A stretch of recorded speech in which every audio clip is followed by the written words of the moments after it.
نیکوں کو سورہ واقعہ میں بیان کیا گیا، سورہ شعراء میں بیان کیا گیا، سورہ شورى میں بیان کیا گیا کہ نیکوں کو رب ذوالجلال اپنا جو شان کے مطابق تخت مبارکہ ہوگا اس کی سیدھی جانب کر دیا جائے گا۔ وہ اصحاب الیمین ہوں گے، سیدھے ہاتھ والے، اور ان کو اس طرف اعزازی طور پہ جب کھڑا کر دیا جائے گا تو ان کے لیے یہی جنت کی بہار بن جائے گی۔ جنہیں انعام دینا ہو ان کو دروازے کے باہر نہیں کھڑا کرتے، ان کو اندر بلا لیا جاتا۔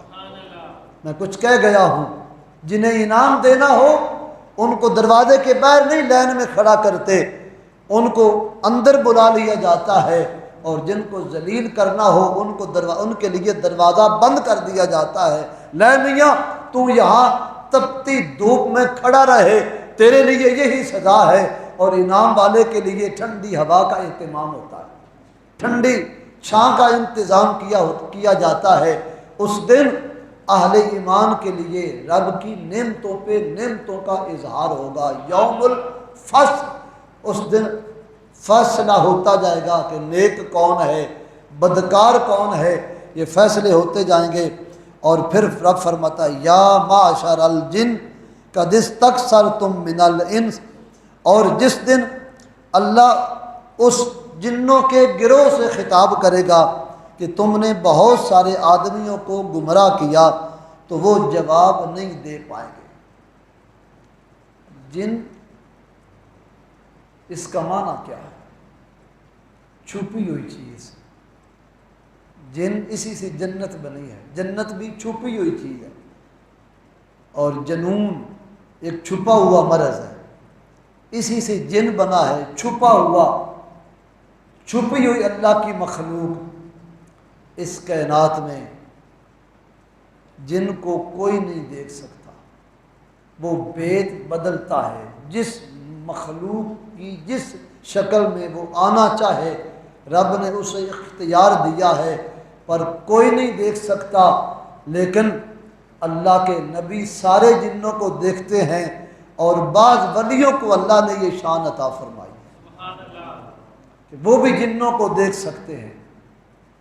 اب جن ایک مخلوق ہے، آتشی مخلوق، آگ سے بنی ہوئی مخلوق ہے، اس کا وجود ہے، لیکن اتنا لطیف وجود ہے کہ وہ کسی عام بندے کو نظر ہی نہیں آتا۔ اور پھر ان کی کارستانیاں، ان کے معاملات وہ ایسے ہولناک اور خطرناک ہیں کہ بندہ حیران ہو جاتا ہے۔ اس کی رفتار بہت زیادہ ہے، اور یاد رکھا جائے جن طاقت کے اعتبار سے بڑی طاقت رکھتا ہے، پر قرآن نے ثابت کیا ہے جنوں کے بادشاہوں کی جہاں طاقتیں ختم ہوتی ہیں وہاں ولیوں کی طاقت کا آغاز ہوتا ہے۔ میں کچھ کہہ گیا ہوں، عام بندوں کی بات نہیں، تہاڈا میرا کیڑا مقام ہے جی، اسی کیا کچھ بھی نہیں، یہ ولیوں کی بات۔ جہاں جنوں کے سرداروں کی طاقتیں جواب دے جائیں وہاں اللہ کے ولی کی طاقت کا آغاز ہوتا ہے۔ پھر غور کرو، جہاں ایک اللہ کے ولی کی طاقت کا آغاز ہو، پھر وہاں نبیوں کے سردار کی طاقت کا کیا عالم ہوگا؟ نبیوں کے سردار کی طاقت کتنی بلند و بالا ہوگی۔ اور پھر جنوں میں مسلمان بھی ہیں، جنوں میں کافر بھی ہیں، جنوں میں متقی بھی ہیں، جنوں میں پرہیزگار بھی ہیں، شریر بھی ہیں، اور جنوں میں ولی بھی ہیں۔ باقاعدہ تفسیر میں مفسرین نے لکھا جنوں میں ولایت ہے، لیکن صرف پہلے درجے کی ولایت، اگلے درجے پہ ولایت ان کو نہیں دی جاتی، اور ان کی عمریں انسان کی عمر کی بنسبت کچھ زیادہ ہوتی ہیں، لمبی عمریں ان کو دی گئی ہیں۔ اور فرمایا یا معشر الجن، اے جنوں کے گروہ، قد استکثرتم من الانس، کہ بہت سارے انسانوں کو تم نے گمراہ کیا۔ اب پتہ چلتا ہے کہ وہ انسان جن کو شیطانوں نے گمراہ کیا، اصل شیطان ابلیس پھر اس کی ذریت یہ گمراہ کرتی ہے، اور جو اس کے کلاوے میں آ جاتے ہیں، وہ سمجھتے ہیں کہ ہم بڑے کامیاب ہیں۔ حضور پاک سے پوچھا حضور کیسے گمراہ کرتا ہے؟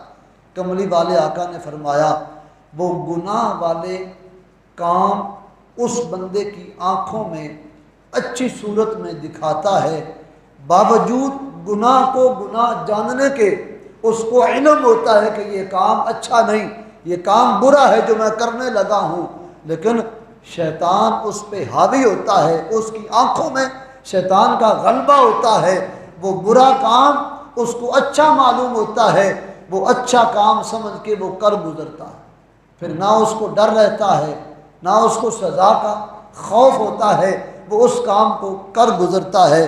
تو فرمایا یہ شیطان اور جن یہ انسانوں کو گمراہ کرتے ہیں۔ وقال اولیاؤہم، اور پھر جب ان سے پوچھا جائے گا تو وہ بیچارے جواب نہیں دے سکیں گے، وہ چپ کھڑے رہیں گے۔ تو ان کی جن کے ساتھ دوستی ہے، اب ہم سمجھیں کن کے ساتھ دوستی ہے،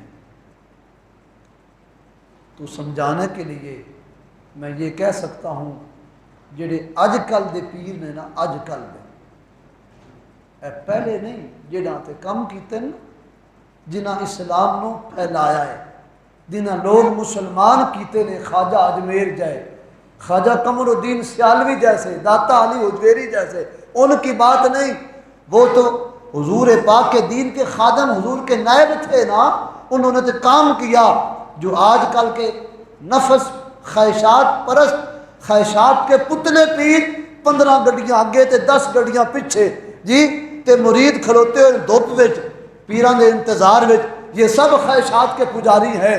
یہ دین کے کوئی ان کے اندر ایک ذرہ برابر بھی نہ چاشنی ہے نہ محبت ہے، اور ایسے لوگ یہ وہی ہیں جن کی شیطانوں سے پینگیں ہیں، شیطانوں سے جن کی یاریاں ہیں، اور وہ پھر بدکاریاں کرتے ہیں، ظالم بیبیاں۔ پھر کمال یہ ہے زنانیاں بھی کملیاں، تو اتنا پیر دے نیڑے ہو کے کرنا بھی کیے جو نیڑے ہو کے دم پیا کردا ہے تھے ہاتھ لا لو کے، عجیب ماحول بن گیا۔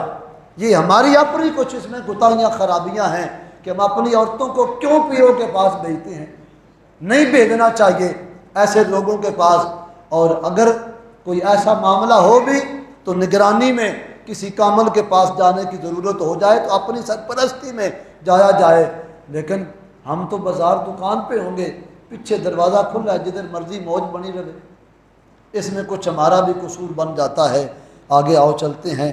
وَبَلَغْنَا أَجَلَنَا الَّذِي أَجَّلْتَ لَنَا قَالَ النَّارُ، اللہ کریم فرمائے گا کہ اب تمہارے لیے جہنم ہے، تم دوزخ میں رہو۔ قال النار، دوزخ میں رہو تم، خالدین فیہا، ہمیشہ، الا ما شاء، وہ جس کو اللہ چاہے گا، یعنی ایسے بندے کہ جن کا علم اللہ تعالیٰ خود رکھتا ہے، جو اللہ کے علم میں ہیں کہ یہ تھے تو ایمان والے، لیکن یہ انہوں نے انجانے میں کوئی زبان سے کلمہ کفر یا کوئی ایسا کلمہ اپنی زبان سے نکال لیا ہے، یہ سزا کے مستحق نہیں۔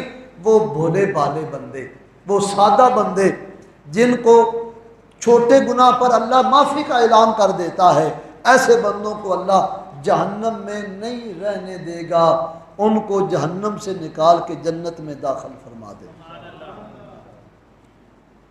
وَكَذَلِكَ نُوَلِّي بَعْضَ الظَّالِمِينَ بَعْضًا بِمَا كَانُوا يَكْسِبُونَ، اور اسی طرح ہم نے ظالموں کو ایک دوسرے پر مسلط کر دیا۔ بہت ساری کوئی 15 حدیثیں ہیں اس موضوع پر۔ حضرت سیدنا عبداللہ بن عباس رضی اللہ تعالیٰ عنہ روایت کرتے ہیں، فرماتے ہیں کہ حضرت حیدر کرار، شیر خدا حضرت علی المرتضیٰ، رمضان شریف کے 18ویں روزے جب آپ پر خنجر کا وار کیا گیا تو آپ گھر میں تشریف لے گئے، 3 دن آپ اس وار کے بعد زندہ رہے، 21 رمضان کو آپ کی شہادت ہوئی۔ ان 3 دنوں میں لوگ آتے، خیریت معلوم کرتے، اور بہت سارا اصحاب رسول کا دستہ حضرت علی مرتضیٰ کے پاس گیا، جناب آپ کی طبیعت کچھ علیل محسوس ہو رہی ہے، ایک احسان ہم پہ کر، توجہ چاہتا ہوں۔ حضرت علی مرتضیٰ کے پاس صحابہ کرام کی ایک جماعت گئی جو بڑے بڑے نام بر صحابہ تھے۔ حضرت ابن عباس ان میں موجود، عبداللہ بن عباس کہتے ہیں ہم نے کہا اے علی ایک مہربانی کر کے احسان کر دو، اپنی زندگی میں ہی اپنا کوئی نائب ہم پر مقرر کر دو۔ کوئی بات سمجھ آئی؟ اپنی زندگی میں ہی اپنا کوئی نائب ہمارا امام بنا دو۔ تو حضرت علی مرتضیٰ نے جواب دیا کہ میں تم پر نہیں بناؤں گا، اگر اللہ نے میرے بعد، لفظوں پہ غور کرنا، اگر اللہ نے میرے بعد تمہارے اندر بلائی دیکھی تو تم پر کوئی نیک حاکم مقرر فرما دے گا۔ اور پھر بولے، فرمایا اللہ نے ہم میں بلائی دیکھی تو ہم پہ ابو بکر صدیق کو حاکم اور امام بنا دیا۔ نہیں سمجھ سکے بات کو، کون کہہ رہا ہے؟ ابھی لاؤ تفسیر مظہری، میں ابھی دکھا دیتا ہوں 8ویں سپارے سے۔ علامہ قاضی ثناء اللہ پانی پتی چوٹی کا مفسر ہے، انہوں نے اس حدیث کو سند صحیح کے ساتھ بیان کیا کہ مولا علی شیر خدا نے فرمایا کہ ہم میں اللہ نے بلائی دیکھی تو کیا کیا، ہم پہ ابو بکر صدیق جیسا نیک عادل متقی پرہیزگار حاکم مقرر کر دیا۔ کیا مطلب کہ حضرت علی مرتضیٰ جاندیاں جاندیاں یہ دس گئے نے ابو بکر دے بارے زبان سنبھال کے رکھیا، جاندیاں جاندیاں آخری کلمات یہ بتا کے گئے ہیں کہ ان کے بارے میں کوئی ماڑا جملہ زبان سے نہ لانا۔ کیوں کہ میں جاتے ہوئے بھی ان کی خیر کا درس دے کے جا رہا ہوں۔ حضرت سیدنا موسیٰ علیہ السلام، حدیث پاک میں آتا ہے، لوگ آئے، لوگوں نے سوال کیا اے موسیٰ جی اللہ کریم کی بارگاہ میں جاؤ، سوال کرو کہ اللہ ہم پہ کب راضی ہوتا ہے کب ناراض ہوتا ہے۔ بس یہ بات سن لو، حدیثیں تو بہت ساری، چلو 2 بیان ہو گئی ہیں۔ ایک یہ اللہ اکبر، اللہ ہم پہ کب راضی ہوتا ہے کب ناراض ہوتا ہے۔ حضرت موسیٰ علیہ السلام نے سوال کیا تو جواب آیا، اے موسیٰ بتا دینا ان لوگوں کو جب تم پر اچھے عادل نیک متقی حاکم مقرر ہوں تو سمجھ لینا اللہ تم پہ راضی ہے۔ میں کچھ کہہ رہا ہوں، نیک متقی انصاف پسند خیر خواہ جب حاکم تم پر مقرر ہوں تو سمجھ لینا اللہ ہم پہ نہیں، ہولی بولو کوئی نہیں مسئلہ، دوسرا اگلا جملہ بھی آنے والا ہے۔ تو جب تم پہ ظالم ہوں، بے انصاف ہوں اور کوئی لالچی پروگرام رکھنے والے ہوں، ہوس کے بھرے ہوئے لالچ کے مارے ہوئے حکمران جب تم پہ مسلط ہو جائیں تو سمجھ لینا رب تم پہ ناراض ہے۔ اب مجھے بتانے کی ضرورت نہیں، اب اس کا تبصرہ ہر بندے کے اندر آ گیا ہے، میں نے تبصرہ نہیں کرنا، پر اتنی بات کروں گا رب تعالیٰ جنوں کو بھی عذاب دے گا اور ان انسانوں کو بھی عذاب دے گا۔ اب جن ہے آتشی مخلوق آگ سے بنی ہوئی، اس کو جہنم میں ڈالا جائے تو اس کو کیا عذاب ہوگا؟ اللہ کریم نے ان کے لیے بھی عذاب رکھا ہے۔ اب تفسیر کا وقت نہیں، وقت اوپر جا رہا ہے، ان کے لیے بھی عذاب رکھا، زم حریر ٹھنڈے کی یاد دیو آج کل جڑیاں مشیناں نکلیاں جہاں مردے پاندے، سرد خانے جی، فریجاں جس میں مردہ رکھتے ہو ہے نا، وہ سرد خانہ، سرد خانہ ہی نہیں کی نام ہے، کیا کہتے ہو؟ کولڈ ہاؤس، ہاں جی، سرد خانہ جس میں مشینیں فریج ٹائٹ کر کے رکھ دیندے ہو۔ صاحبو عذاب 2 طرح کا ہے، گرمی کا عذاب اور سردی کا عذاب۔ جو جن ہوں گے ان کو گرمی کا عذاب بھی دیا جائے گا، جب وہاں سے وہ ندا کریں گے گھبرائیں گے تو اللہ زم حریر کا ان کو سردی کا پھر عذاب دے گا۔ پھر ادھر سے شدت ہوگی پھر ان کو وہ عذاب دیا جائے گا، عذاب پر عذاب ہوتا رہے گا۔ لیکن یہ مسئلہ اس لیے میں آخر میں لے آیا ہوں آج، اے غریب بندیاں کی اپنے مردے نو عذاب دینا ہے بیچاریاں، کہ جنہاں دا قبیلہ بھی تھوڑا جیا تے پیسے بھی تھوڑے جائے تے ادھر بندہ فوت ہویا تے نال ہی قبر کڈی تے کم مکایا، تے جیڑے بہتے امیر ہو جاندے ہیں تے جنہاں دے پتر باہر ہوندے ہیں پیسے کمان واسطے گئے ہیں، پتہ نہیں اللہ نے عذاب دینا ہے کہ نہیں دینا، لیکن اساں اپنے بابے نو عذاب دی بٹھی وچ پاؤنا اترا چار دیانے۔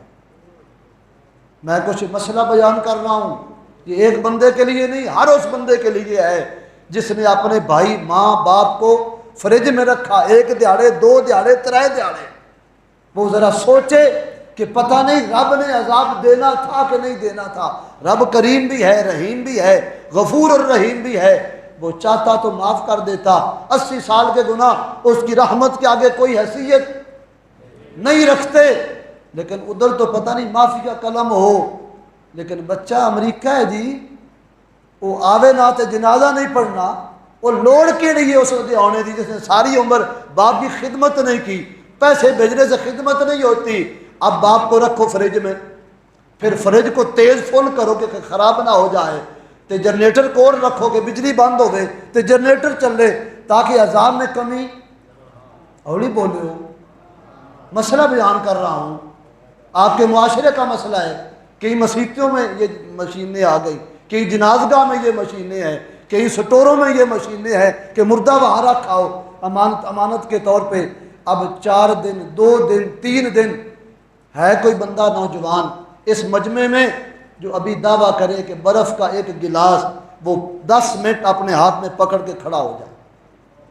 کوئی مائی کا لال دعویٰ کرے پھر ثابت کرے، بھائی 2 منٹ برف کا ایک کولا تیرے ہاتھ میں تو نہ رکھ سکے، تجھے تکلیف محسوس ہو، تو اپنے باپ کے بارے میں یہ فیصلہ تو نے کیسے کر لیا؟ اپنے بھائی کے بارے میں تو نے کیسے سوچ لیا؟ اپنی والدہ کے بارے میں یہ کیسے تجھے سوچ آ گئی کہ والدہ کو ٹھنڈے صندوق میں رکھ دو؟ وہ ٹھنڈا صندوق نہیں، وہ عذاب کی بٹھی ہے۔ خدا واسطے یہ رسم جو ہم میں پائی جا رہی ہے، یہ کافروں کے طریقے ہیں جو مسلمانوں میں پائے جا رہے ہیں، یہ دشمن اسلام کی ساری سازشیں ہیں جو ایک بندہ مومن کو عذاب کی بٹھی میں دھکیلا جا رہا ہے۔ جب بندہ فوت ہو جائے تو اس کو بٹھی میں نہ رکھو، کوشش کرو قبر کا انتظام ہو، وہ اپنی منزل پر پہنچ جائے۔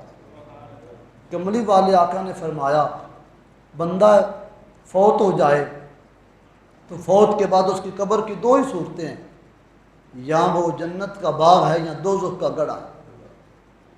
حضور جنت کا باغ، دوزخ کا گڑھا کس کے لیے؟ صحیح حدیث میں ہے، فرما مومن کے لیے جنت قبر جنت کا باغ ہے، اور بے ایمان کے لیے قبر جہنم کا، بولو ذرا، جہنم کا گڑھا ہے۔ اب مومن بندہ ہو جس کے ہم پتر بیٹے ہوئے، یقیناً وہ مومن ہی تھا نا، ہمارا والد، ہماری والدہ بھی مومن تھی۔ اب فیصلہ کرنا، اپنے ماں باپ کو مومن سمجھتا ہے، اپنے بھائی کو، بیٹے کو مومن سمجھتا ہے، تو پھر اس کے لیے جہنم کا گڑھا نہ بنا، بلکہ رب کے رسول فرماتے ہیں مومن کے لیے جنت، قبر اس کا جنت کا باغ ہے۔ تو رب تو جنت کا باغ دینا چاہتا ہے، تو 5 دیہڑے رکھ کے فریج میں اس کو کیوں عذاب دینا چاہتا ہے؟ اچھا پھر اگر میرا بیٹا آ ہی جائے 5ویں دیہڑے تو کی کر لے گا؟ جڑا 20 سال نہیں آیا تے 5 سال انہیں باپ کی کیڑ نہیں لئی جی، اج وہ آ بھی جاوے تو کی فائدہ ہے؟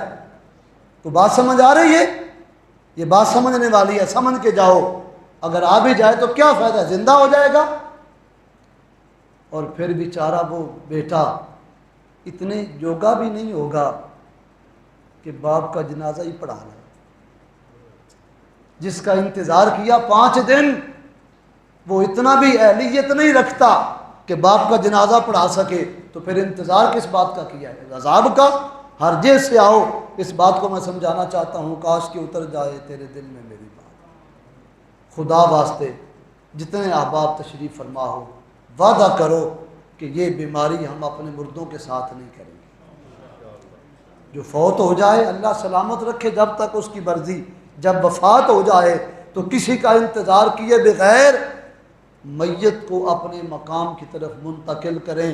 یہ جو فریج بنے ہوئے ہیں ان میں عذاب ہوتا ہے، ہم نہیں چاہتے اپنے باپ کو عذاب دیں، ہم نہیں یہ برداشت کرتے کہ ہماری والدہ کو عذاب ہو، ہم نہیں چاہتے ہمارے بھائی کو دنیا میں عذاب ہو، اور رب تعالیٰ تو کریم ہے، وہ کرم فرمائے تو وہ جنت کو، قبر کو جنت کا باغ بنا دے، تو اس کا کرم ہی کرم ہو جائے۔ اللہ پاک ہمیں سمجھ کی توفیق عطا فرمائے۔